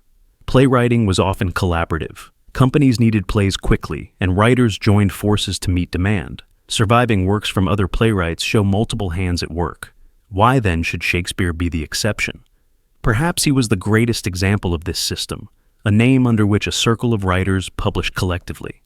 The evidence of stylistic variety supports this. Some plays bristle with high rhetoric, others with earthy humor. Some are tightly constructed, others sprawling. The voice shifts, sometimes within a single play.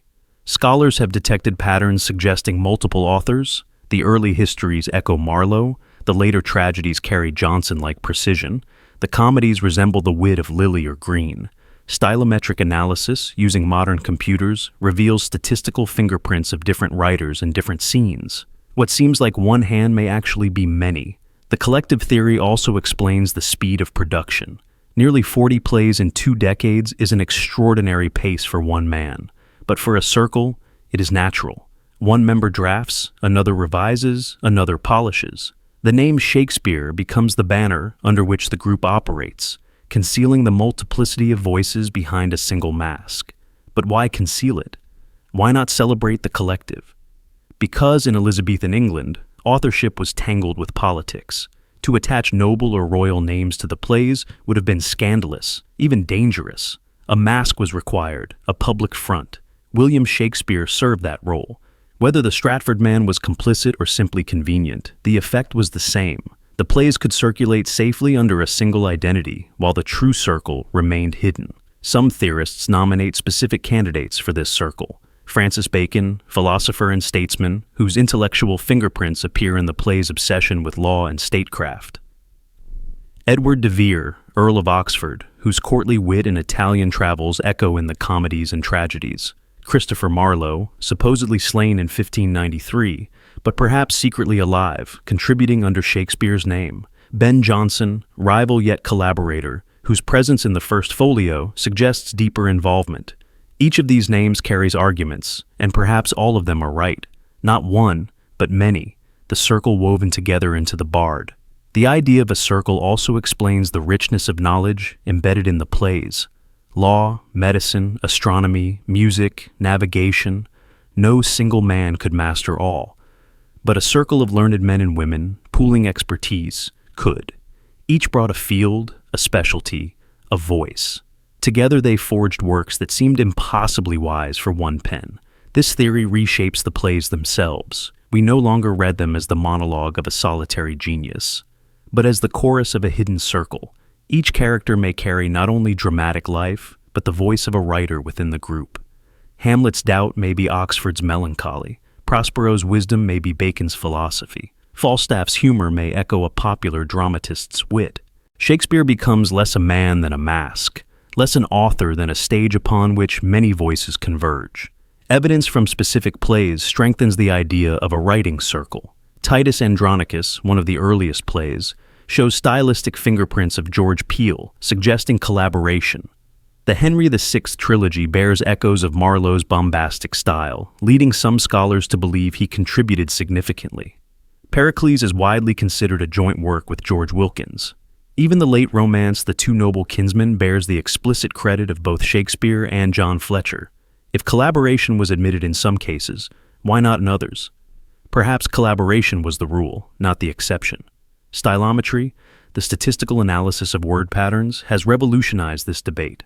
By analyzing function words, phrasing, and rhythms, scholars detect multiple voices within the canon. Some scenes in Henry VIII align more with Fletcher's style than Shakespeare's.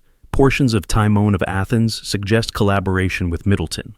The result is a patchwork, not a single quill, but a circle of pens. To modern science, the plays confirm what theory has long suspected. Shakespeare was not alone. The politics of secrecy were crucial. Many of the suspected contributors were nobles, or figures who could not risk public authorship. Edward de Vere, if involved, would have needed a mask to preserve status and safety. Francis Bacon, engaged in philosophy and law, would have compromised his career by writing for the stage. Even Marlowe, if he survived his supposed death, would have required anonymity. A circle of such figures could operate only under a mask, and William Shakespeare was the perfect one. Other literary traditions also practice collective authorship. Medieval mystery plays were written by guilds. Renaissance academies in Italy collaborated on theatrical works.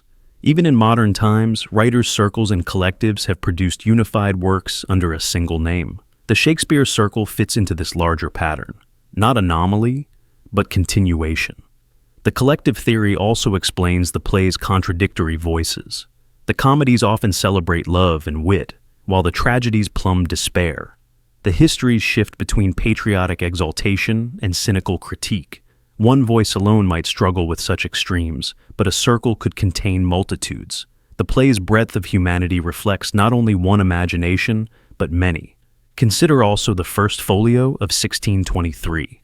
It was compiled by Shakespeare's colleagues, yet its purpose may have been more than preservation. It may have been consolidation, the binding of many voices under one name, securing the legacy of the circle while maintaining secrecy.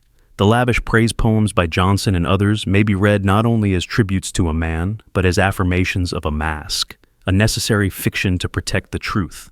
Skeptics counter that collaboration was common, but not evidence of conspiracy. They argue that Shakespeare's genius absorbed influences, and that his voice, though varied, is unified. Yet the stylistic evidence resists simplicity. Entire scenes diverge sharply in vocabulary and rhythm, too distinct to be one hand. The collective theory, once radical, is now supported by data. Philosophically, the idea of a collective Shakespeare transforms how we think about genius. We are conditioned to worship the lone artist, the solitary mind. But what if the greatest works emerge not from isolation, but from community, from circles of minds sparking against one another? Shakespeare becomes not a solitary peak, but a mountain range, a convergence of intellects whose fusion created something larger than any individual. The implications ripple outward. If the plays are collective, then authorship itself becomes fluid. Identity dissolves, replaced by chorus. The works are stronger for their multiplicity, embodying not one life, but many. Shakespeare's universality arises not from one man's experience, but from the pooling of many perspectives, many voices, many truths. This view also reframes the enigma of Shakespeare's silence. No drafts, no letters, no library, because no single man could leave them. The silence is the residue of multiplicity, the natural result of erasing many lives into one mask. The absence is no longer mystery, but necessity. A circle cannot leave the trace of one. Perhaps this was their genius. By hiding themselves in a single name, the circle ensured immortality. No individual claimed credit, so the works could transcend their time. The plays became larger than politics, larger than biography. They became timeless precisely because they were anonymous. In the end, the theory of a collective writing circle does not diminish Shakespeare. It enlarges him. It transforms the bard from a solitary miracle into the voice of a hidden chorus, a secret fellowship of writers whose unity under one mask gave us the richest literature the world has known. Shakespeare becomes not one man, but many, not an author, but a phenomenon, a name that signifies not identity, but collective genius. If Shakespeare was not a solitary genius, but a mask, then the pressing question becomes, who stood to benefit from the illusion? Who gained by hiding behind the name, by allowing one man, or one identity, to stand in for many? The answer may not be singular. Multiple groups, individuals, and even entire institutions may have profited from maintaining the fiction of Shakespeare. The plays themselves are immortal, but the mask was a tool, and tools always serve power, protection, or ambition. The first and most obvious beneficiaries were the theater companies. A steady stream of plays, attributed to a single author of miraculous genius, elevated their prestige and filled their seats. Audiences were drawn to the name. Investors and patrons recognized the brand. By consolidating diverse voices under one identity, the companies could present unity, consistency, and brilliance. The illusion created market value, turning Shakespeare into the first true literary brand of the English stage. But the theater companies were not alone. If noble or royal figures contributed to the works, the mask of Shakespeare protected them. In Elizabethan England, nobles could not stoop to writing for the stage without scandal. To reveal themselves as dramatists would have risked ridicule, loss of dignity, or political danger. The mask allowed them freedom. They could pour their intellect, their secrets, their critiques into the plays without consequence. Behind Shakespeare's name, their voices were safe. The state itself may also have benefited. A centralized mask made censorship easier. Instead of tracking multiple writers, censors could deal with a single identity. Dangerous ideas embedded in the plays could be tolerated precisely because they were veiled, diluted by fiction, attributed to a harmless playwright. The illusion created plausible deniability. The plays could explore rebellion, tyranny, corruption, and heresy, while maintaining the fiction that they were only entertainment, the invention of one Stratford man. Patrons of the arts stood to gain as well. Nobles who funded plays could bask in the glow of brilliance without risk. If the plays praised them, their reputation soared. If the plays criticized others, the mask protected them from reprisal. Shakespeare became the mouthpiece of power, a way for the elite to shape public imagination without exposure. Publishers and printers profited immensely from the illusion. The name sold books. Sonnets, quartos, folios, all carried commercial weight because of the aura of Shakespeare. Whether or not one man wrote them, the fiction that he did turned literature into a commodity. Without the illusion, the works might have been scattered, fragmented, or anonymous. With it, they became a canon. Even rival playwrights may have benefited. By attributing their collaborations or contributions to Shakespeare, they preserved their own reputations while enjoying the safety of anonymity. Some may have relished the ability to critique politics or society without attaching their names. Others may have traded authorship for financial security. The mask became a marketplace, where credit was traded for protection. The monarchy, too, may have found value in the illusion. Plays that critiqued tyranny, succession, or corruption could be staged as harmless entertainments because they came from Shakespeare, not from nobles or insiders. The mask contained subversion, allowing society to process anxieties without directly threatening authority. Elizabeth and James could both tolerate and enjoy plays that, without the illusion, might have been considered sedition. But beyond practical beneficiaries, there is also the abstract gain. The illusion itself elevated the myth of genius. It created the archetype of the solitary poet, touched by divine fire, rising from obscurity to immortality. This myth served cultural pride, giving England a literary figure to rival Homer, Dante, or Virgil. The illusion gave the nation a hero of letters, a symbol of English greatness. In this sense, all of England benefited. The secrecy also benefited posterity. By erasing the individuals behind the plays, the illusion gave the works universality. No single biography distracts us. We do not read Hamlet as Oxford's melancholy, or Macbeth as Bacon's philosophy. We read them as human truths. The mask preserved the plays from the narrowness of personality.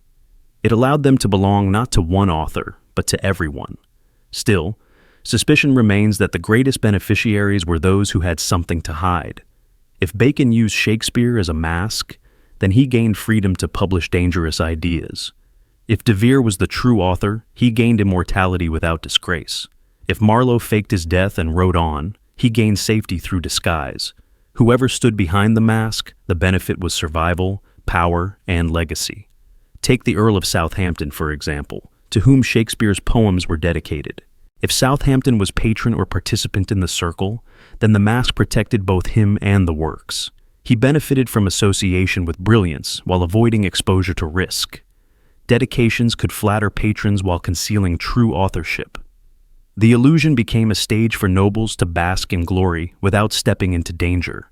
The Pembroke brothers, William and Philip Herbert, also stand out. As patrons of the First Folio, they directly benefited from the consolidation of Shakespeare's canon. Their names appear in the dedication, binding them forever to the immortalization of the plays. By sponsoring the illusion, they gained cultural prestige, ensuring their family's place in the literary pantheon. Without Shakespeare's mask, the Herberts might have remained minor nobles. With it, they became custodians of genius. The monarchy itself wielded the illusion as subtle propaganda. Elizabeth's court tolerated the plays because they could dramatize rebellion safely, showing its chaos and futility, ultimately reinforcing loyalty to the crown. James Thirst, fascinated by witchcraft and kingship, found in Macbeth both flattery and warning, a mirror of anxieties about power and conspiracy. By attributing these plays to Shakespeare, not to nobles or courtiers, the monarchy could consume subversive material without scandal. The illusion was a safety net, containing dangerous ideas while exploiting their cultural power. The economic beneficiaries cannot be overstated. The Globe Theatre flourished on the back of the Shakespeare brand. Audiences flocked to see Shakespeare's latest. Even if multiple writers contributed, printers capitalized on quartos and the eventual folio, selling literature at unprecedented scale. The name Shakespeare became a commercial guarantee. In a society where plays were often disposable, the mask transformed drama into durable commodity. National identity also benefited. England, emerging as a world power, needed cultural heroes to rival the ancients. By presenting Shakespeare as solitary genius, England gained a literary titan to stand beside Homer, Dante, and Virgil. The illusion served national pride, proving that England too could produce immortal genius. To admit a collective or noble authorship might have fractured the myth. But a lone genius rising from Stratford? That was the perfect story for a nation hungry for glory. Universities and scholars, too, gained from the illusion. A unified canon attributed to a single man allowed for centuries of study, commentary, and interpretation. Had the plays been known as collective works, their analysis would have been diffuse, their myth diluted. Instead, Shakespeare became the cornerstone of English literature, a monument around which academia could build its temples. The illusion provided clarity, even if false. Even rival playwrights and contemporaries found benefit. To attribute their scenes or collaborations to Shakespeare was to shelter under his rising star. Their contributions gained immortality without risk, their dangerous lines hidden under another's name. Some may have enjoyed the safety of invisibility, their words surviving precisely because they were masked. But perhaps the greatest beneficiary was power itself. The mask allowed dangerous truths to circulate in harmless form, providing society with a pressure valve. Rebellion could be staged, tyranny examined, corruption exposed, yet all within the safe frame of drama, attributed to a harmless figure. The illusion allowed the powerful to tolerate critique because it never threatened to name names directly. Shakespeare became a mirror that reflected society's anxieties while reassuring rulers that the threat was only metaphor. The myth of Shakespeare as solitary genius also benefited the idea of authorship itself. The Enlightenment and Romantic ages, obsessed with the figure of the lone artist, found in Shakespeare their model. His myth shaped centuries of cultural thought, glorifying individual genius over collective creation. Even if false, the illusion birthed an ideology that fueled literature, art, and philosophy. Humanity gained a symbol, a model of genius, even if the man himself was a mask. There is irony in this. The individuals behind the mask may have sought anonymity, survival, or secrecy, but the illusion gave birth to something larger, a universal author whose name became synonymous with creativity itself. Humanity gained more than any one contributor could have offered. The beneficiaries were not only nobles, theaters, or monarchs, they were generations of readers, audiences, and cultures that needed Shakespeare to exist, even if he was never real. Still, the illusion carries a cost. The true authors, if hidden, lost their recognition. Their names faded while Shakespeare soared. Their anonymity preserved safety, but robbed them of fame. The mask benefited many, but it silenced some, and perhaps this was by design. Some voices must vanish so that the myth can endure. In the end, who stood to benefit from the illusion? Theaters, patrons, monarchs, publishers, scholars, nations, even humanity itself, all gained from the mask of Shakespeare. That is why the illusion has never been broken. Too many benefited, too much was gained. To reveal the truth would shatter not only a biography, but a myth on which culture has built its pride. And so, the illusion endures, its beneficiaries smiling in shadows while the plays speak still, eternal, and untouchable. What if Shakespeare himself never existed? Not that he was a mask for others, not that his life left no trace, but that there was never any William Shakespeare of Stratford at all. What if the figure we revere is a fabrication, a phantom identity constructed to hold together the brilliance of an age? This is perhaps the most radical theory of all, yet it is the one that strikes deepest at the heart of the mystery. For if there was no Shakespeare, then what we have is not merely hidden authorship, but a complete invention, a ghost who has fooled history. Imagine the implications. The plays, those towering monuments of human expression, would not have come from the hand of one man at all, but from a conspiracy of names and masks, assembled under a fiction. William Shakespeare becomes not a person, but a symbol, a literary company seal, a pseudonym for a collective that dared not reveal itself. If this is true, then the greatest author in history is not a man, but a ghost, conjured into existence by necessity. The absence of personal evidence now looms larger. No letters, no drafts, no notes, because there was no man to write them. The documents we do have, birth, marriage, will, could have been forged or attributed to a convenient figure. Perhaps the records of a modest man from Stratford were appropriated, inflated into legend, his name affixed to plays he never imagined. If Shakespeare never existed, then the Stratford man is only a mask carved out of ordinary records, a puppet whose strings are pulled by hidden hands. Why would anyone invent Shakespeare? The answer is both simple and profound. Because power demanded it. Nobles could not publish plays under their own names. Politicians and thinkers could not risk exposure. A mask was required. But a mask with no existence, no voice, no danger. That mask was perfect. To create an author from nothing is to create a silence that cannot betray. Shakespeare, if he never existed, is the safest mask of all. The plays themselves become evidence for this hypothesis. Their diversity of style, depth of knowledge, and breadth of vision seem too vast for one man, but entirely plausible for many. The lack of biographical echo in the plays, no confessional voice, no trace of Stratford life, makes sense if there was no life to draw from. The characters feel universal precisely because they have no author tethered to reality. They are orphans, born of many parents, given to a ghost. This theory also explains the strange way Shakespeare appears suddenly, fully formed in the 1590s. One moment, no record of genius. The next, plays of staggering mastery.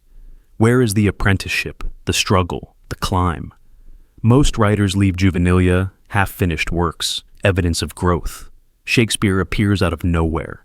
And after his death, silence. No letters of mourning, no records of grief among writers, no trace of the man himself, as if he never existed at all. Consider also the portraits. None were painted from life. The famous Droeshout engraving was made after his death, based on no living model. The Chandos portrait is disputed. We have no certain likeness, the greatest writer in English, and no face we can trust. If Shakespeare never existed, then of course his image is a fiction too, conjured to accompany the name.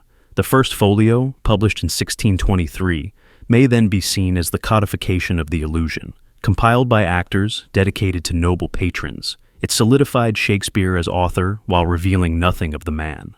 Praise poems filled the void where biography should have been. The folio becomes not a monument to a life, but the invention of a life, the sealing of a fiction into permanence.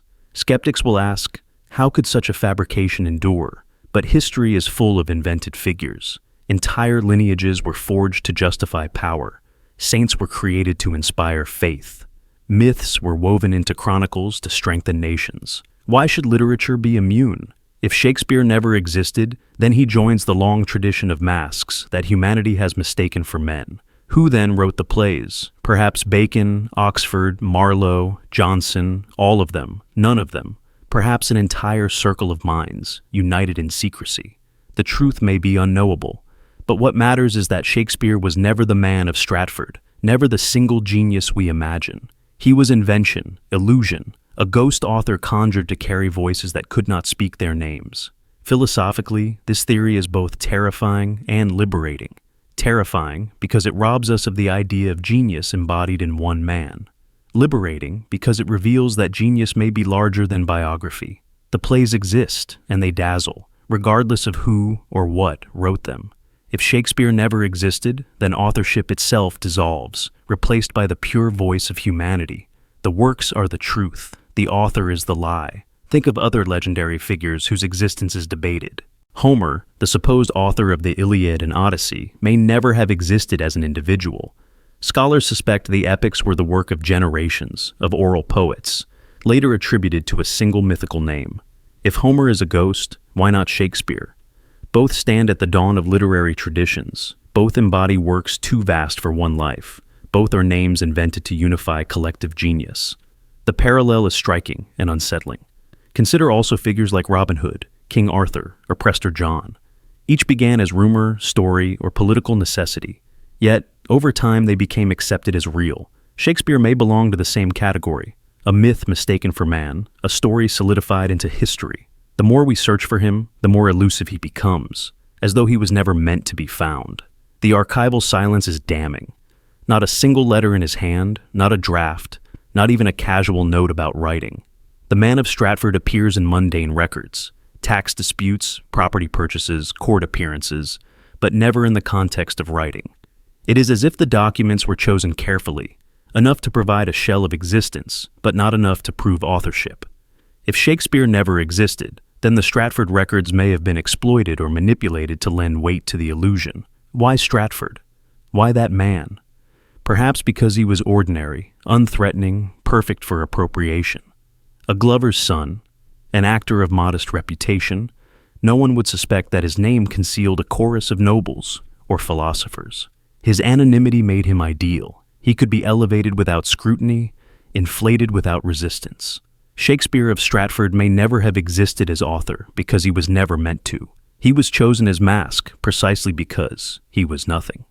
The philosophical consequences of this theory are immense. If Shakespeare never existed, then authorship itself is a myth. The cult of genius collapses. Literature becomes collective, anonymous, timeless. The plays are not the voice of a man, but of humanity itself, channeled through anonymous pens. This challenges our deepest assumptions about art. We crave names, heroes, singular figures. But what if the greatest works are born not of one, but of many, not of flesh, but of myth? Then Shakespeare's non-existence becomes the key to his universality. The cultural benefits of creating a ghost author are clear. England gained a literary titan without scandal, without danger.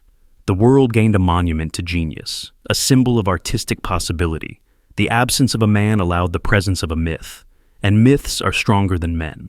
A man can falter, sin, fall from grace. A myth cannot. Shakespeare, as ghost, is untouchable. Over time, the cult of Shakespeare grew. In the 18th and 19th centuries, he was elevated to divine status, the bard of Avon, the voice of universal truth. The less evidence of the man, the more powerful the myth. Absence became presence, silence became eloquence. The ghost filled the void with grandeur.